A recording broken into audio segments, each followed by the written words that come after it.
the first man to knock out Max Holloway. El Matador, Ilia Topuria, puts Holloway out cold in the third round. This man knocked out Alexander Volkanovski and Max Holloway back-to-back in the same year. The power that this man has in his hands is absolutely ridiculous. And the thing we have to love about Ilia is that he raises the stakes of all of his fights by the things that he says and the things that he will do. He actually walked into the center of the cage in the first 10 seconds and pointed to the ground for Max Holloway to exchange with him. And thankfully, Max didn't do that because he would have been knocked out right from there. There is no one that could trade with Ilia Topuria like that. He's too good of a boxer and he hits way too hard. He is, in my opinion, the best boxer we've ever seen in the UFC. It's like between him and maybe Dustin Poirier. And such a talented fighter because he's not only a boxer, he has an extremely good ground game to go with it. He was landing a lot of good calf kicks on Max. It just makes his fights so much more exciting. Willing to bet on himself the way that he does and comes out on top every single time. He has never lost, undefeated as a champion with one title defense against two of the best featherweights of all time. And the way that he caught Max Holloway, it was a bit of a footwork error from Holloway. So Ilia blitzed in by faking a jab, but stepping far in, reaching for the right hand of Holloway to bring that down, distracting Holloway and opening up the center for his right hand. And at the same time, when Holloway saw that Ilia was taking such a long stride forward, he tried to switch stances and move out laterally. And look at Ilia's right hand, down the center, over that hand that he just pulled down, and Holloway was too slow to move out by switching stances like that. And Holloway reacted in a way that we rarely ever see, right? The only times we ever seen him rocked like that was in the Dustin Poirier fight, and he got dropped by Justin Gaethje. But he was rocked by Ilia Topuria. And then look at the combinations in the pocket from Ilia Topuria, going from head to body, mixing in targets, crushing body shot. And you can see that hurt Holloway as well. And Holloway doing his best to cover up, breaking up his right hand close to his head so the left hook doesn't land, and he was swaying out to the left side, eventually able to exit away from Ilia and the cage. And you can see as soon as he olays Ilia Topuria right there, Ilia was still looking to swing and he wasn't really ready to move out laterally to cut off Holloway. This happened actually a few times in the fight where Max was able to get away from the cage like that, and Ilia had to post on the fence to rebound off and get back to the center of the cage, showing that he was going for the knockout. Then they get to a little exchange. Both of them fire down their power hand. Max's lands first, but notice how Ilia steps on Max's foot, keeping him in position where he lands the left hook and then the right overhand as Holloway's trying to pull back away with his right. The Max switches into the orthodox stance to match Ilia's, and he steps out far to the left, looking like he wanted to trick Holloway there for a setup left hook into a big right overhand, which is a natural technique that works against taller opponents. But Max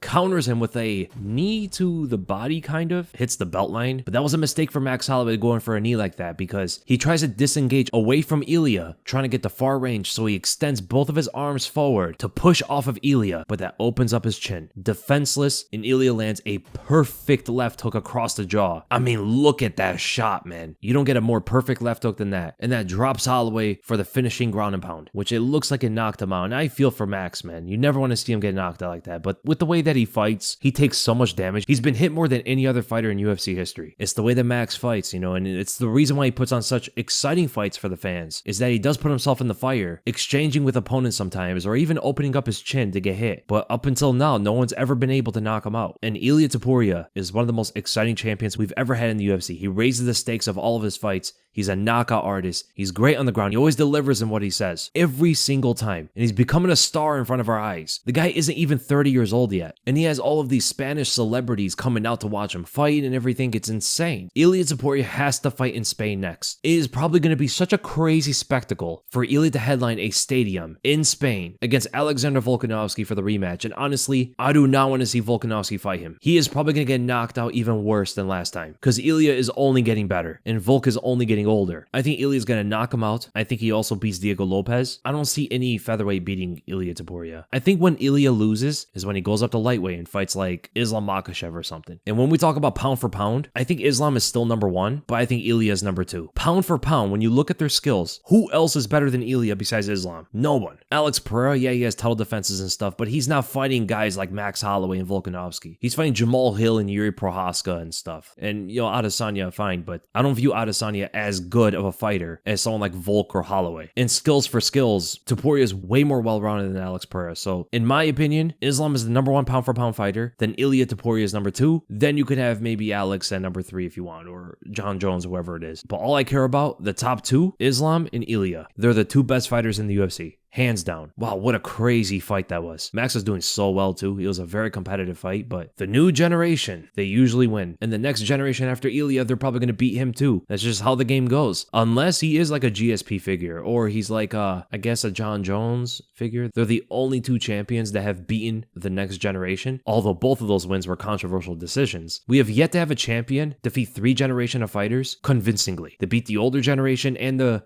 current generation convincingly, but they don't beat the next generation convincingly. So when a champion does that, man, that's going to be one of the most insane performances in UFC history. So I don't know why I'm talking like that's going to be Ilia. Maybe it is. We'll see. But he just beat the older generation. I guess he's going to get a Volk rematch, make a lot of money from that fight. But then he fights his generation, Diego Lopez. I hope you guys enjoyed the video. And if you did, make sure to give the video a like, make sure to subscribe, hit the bell for notifications, and I'll see you guys in the next video.